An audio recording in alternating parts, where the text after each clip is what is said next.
Hi everyone, Aaron here for Zolotech, and the iPhone 15 Plus has been my main phone over the past week. I moved my SIM card over right after reviewing the 15 Pro, and I've been using it full time to do everything I normally would with it, from managing YouTube, listening to music, using CarPlay with it, and much more. So I thought we'd talk about what it's like to use, what it's like going from 120 Hz ProMotion display down to 60 Hz, battery life, and more.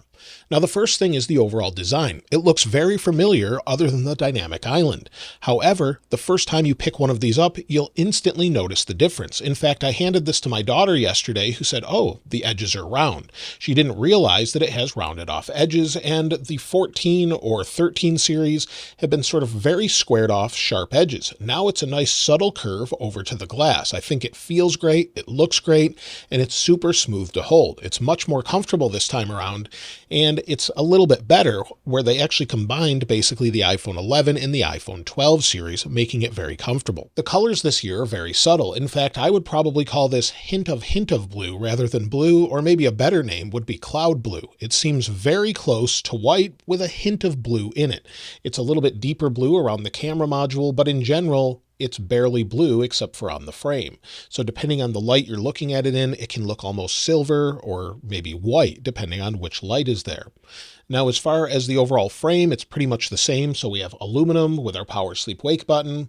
On the other side, we don't have an action button on the non-Pro phones, but on the bottom, we do have USB-C.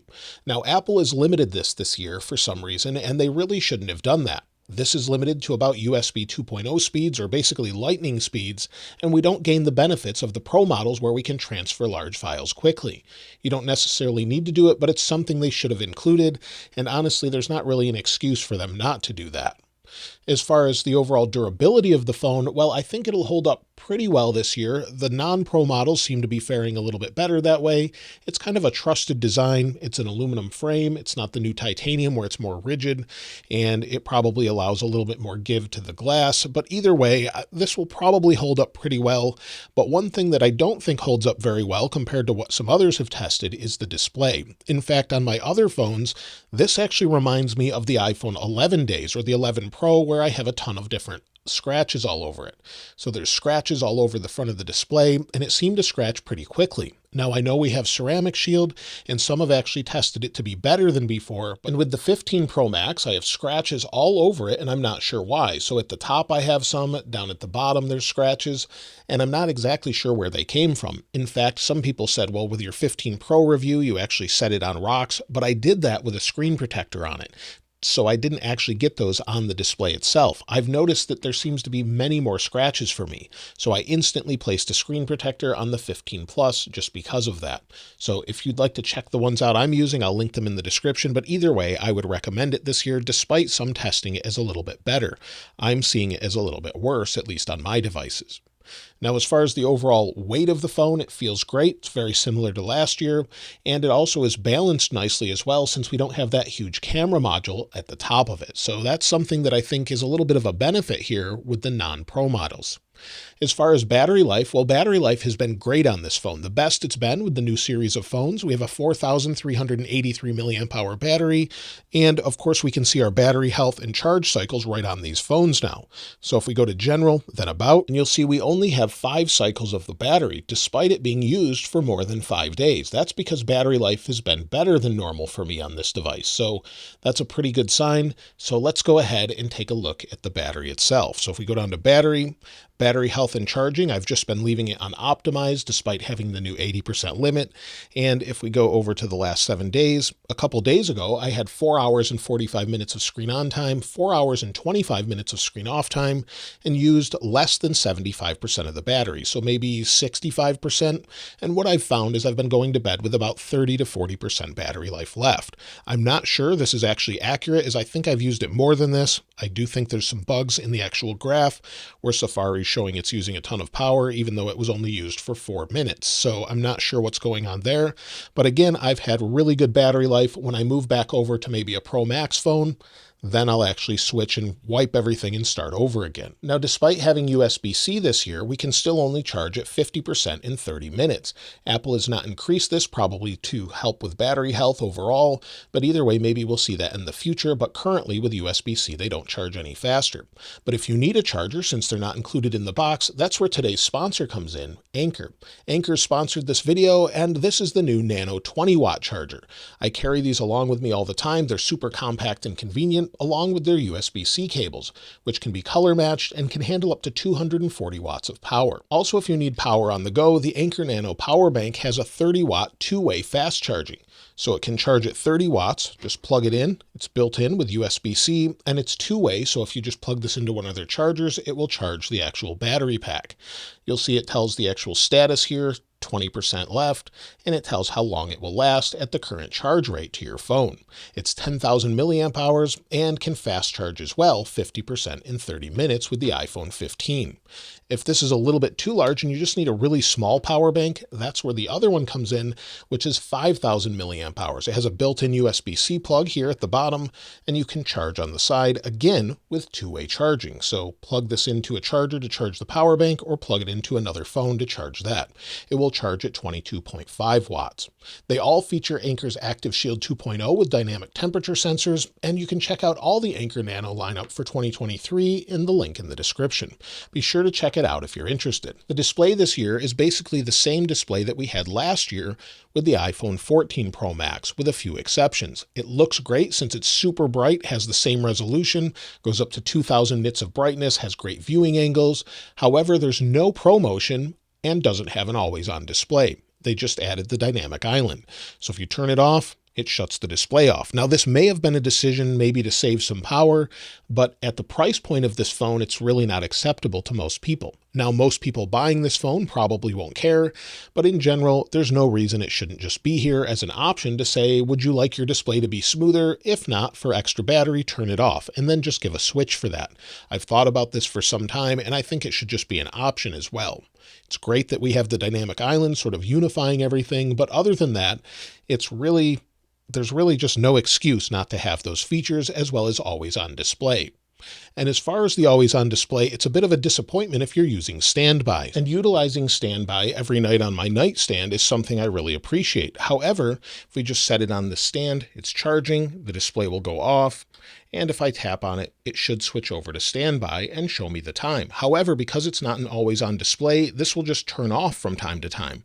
Unfortunately, it just won't stay lit up all the time, and I really wish they would consider allowing that on these phones. There's no reason you shouldn't have that. When it comes to PWM, or the way it controls brightness, it's flashing the display faster or slower to do that. That's how we've had all OLEDs controlled for the most part, at least on iPhones and most other phones, and that can bother some people's eyes, cause eye strain, cause some people to feel nauseated, and this phone is definitely at a lower rate than we have with the Pro phones. This is in the 200 to 240 hertz range, where the 15 Pro Max phone is around 480 above 29% brightness, which shouldn't bother most people's eyes. But the Plus and the regular 15 definitely can cause some eye strain there, so if you're sensitive to PWM, keep that in mind. And you can definitely see this at 240 hertz. You just can't see it with your eyes. So keep that in mind if you're thinking about going with the Plus. If you're sensitive to PWM, you may want to consider the Pro models. Now, as far as the cameras go, the front-facing camera is no different than last year. We have the same camera as the Pro models, but the rear cameras get a major upgrade. We now have a 48 megapixel camera that can do 2x zoom or 24 megapixels as an option. So if we go into settings and go down to our camera settings here, so we'll go to camera, and within camera, if we go to formats, you'll see we have the option for 24 megapixels. So we have that, 12 megapixels, and we have high efficiency as well. However, we have no ProRes and no ProRAW. So neither of those features are on these phones, as they're not the Pro phones, and that's a bit disappointing. There's really no reason it shouldn't be there, as it has the A16 Bionic processor and the same RAM as last year's model. The Pro phone could do that, this one cannot. However, if we go into the camera, we rotate it sideways here, I'll just put this phone behind me, you'll see we have the 2x zoom option, which is nice. We can go to ultra wide, And so we do have sort of a zoom built in, but none of the Pro features are here, and there's really no excuse for that processor-wise. There's no reason this can't do it. Same is true with video. We don't have ProRes, but we have all the other options with HDR and more. Now, most of the time, you're probably not going to use ProRes, but there's, again, no reason it shouldn't be here. We also don't have the faster USB-C to transfer that footage off. So again, a couple limitations that just don't make sense. Also, the main sensor on the camera is a big upgrade this year. It's very similar to what we had last year, but with some better processing, I would say. So I've been pretty impressed with the photos. I don't think they're as good as the 15 Pro phones, as that actually has a larger sensor for lower light, but I think most people will be very happy with what they get with photos and videos with this camera. And as far as performance, you can expect it basically to perform like last year's phone.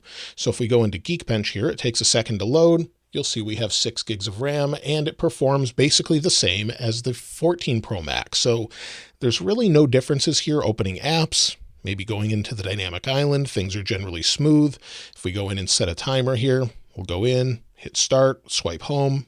We can go back and forth between the dynamic island, and it works just like you would expect. So you've got all of those features, which is nice, but unfortunately, you just don't get that always on display and ProMotion. So that's just something worth noting. Performance-wise, seems to be basically like last year's phone, since it's the same processor. Speakers seem to be identical. I don't notice a difference here. With the Pro models I did. With this one, it seems to be about the same. And as far as iOS goes, well, it's been buggy lately. With iOS 17, it's been sort of a rocky launch with the phones getting overly hot. Thankfully, with iOS 17.0.3, it seems to have fixed that. And of course, being a new phone, will probably have updates until 2028, maybe iOS 22, something along those lines. Apple supports iOS for a long time. But as far as daily use of this phone, well, I've often mistaken it for the 15 Pro Max. If I have them both side by side, maybe I'm filming a video, I'll often grab one if it's a little bit dark in the room and have to look at the back to know exactly which one I picked up. Yes, there's a difference in feel and texture, but sometimes when you're just in a hurry and looking at things, it's easy to confuse the two because weight-wise, they're not too different. The balance is a little bit different, but in general, it feels very familiar since they both have the dynamic island. I did miss the 120 Hertz initially, but after a few days, I didn't miss it as much. But I am looking forward to going back and using it as it seems to smooth out everything else. When you're just scrolling, it's a little bit smoother and less choppy, but iOS in general is pretty smooth, so it's not much of an issue, but definitely, again, something they should have included. As far as 5G reception and Wi-Fi, I've noticed no differences on Wi-Fi, but 5G seems to be a little bit better because it's that new modem. The X2 modem is a little bit faster. So if we go into speed test here, if we find that, actually it's right there. We'll go into speed test. I have 2 bars of 5G, and sometimes I see great speeds here. Sometimes they're not great, but let's give it just a moment here. This can really depend on the overall signal strength here, how many people are on that tower, but you'll see we're almost to 500 megabits per second. Now we're over that, so plenty fast. I can use this as my main internet connection, no problem. Upload could be a little bit faster, but it's not bad, so we'll give it a moment. Typically, I see between 10 and 15. Right now, it's a little bit slow, but it picks up, and it just depends on when you're using it. But in general, this modem seems to be a little bit better. I've had less issues, less drops with connectivity in areas I normally would, and it seems to be an improvement overall. So I'm pretty happy with that. I think they've done a good job there, but we'll have to see if it gets any better when Apple actually switches to their own modems. If you're wondering if you should buy an iPhone 15 Plus, that really depends on a few factors. What phone are you upgrading from? Is it a XS Max? Well, then absolutely. You'll notice the cameras, you'll notice the overall speed. If you're maybe on an iPhone 12 Pro Max, I'm not sure that you would notice as much. It just depends on which one you're on. 13 Pro Max, definitely not. But if you're looking more for the price, affordability, and you maybe just like these a little bit better as far as the looks, well, then they're definitely worth it, especially if you can get a deal through your carrier. There's been a lot this year with the 15 and 15 Plus, so at a discount, it would definitely be worth it with some of the trade-ins. But with the Pro, just a couple $100 off in price, I would always opt for the Pro where I could. If you don't care about ProMotion, you don't care about the cameras, and you want the best battery life, well, then you could definitely go for the Plus, and you'd be pretty happy there. So I think this is basically a battery monster of a phone. It does a great job, has the best battery life I've seen, at least in regular use. With my daily use, that seems to be the case. I can easily get through the day without any problem. Let me know what you think of the iPhone 15 Plus in the comments below, and I'll link this wallpaper in the description like I normally do. If you haven't subscribed already though, please subscribe, and if you enjoyed the video, please give it a like. As always, thanks for watching. This is Aaron. I'll see you next time.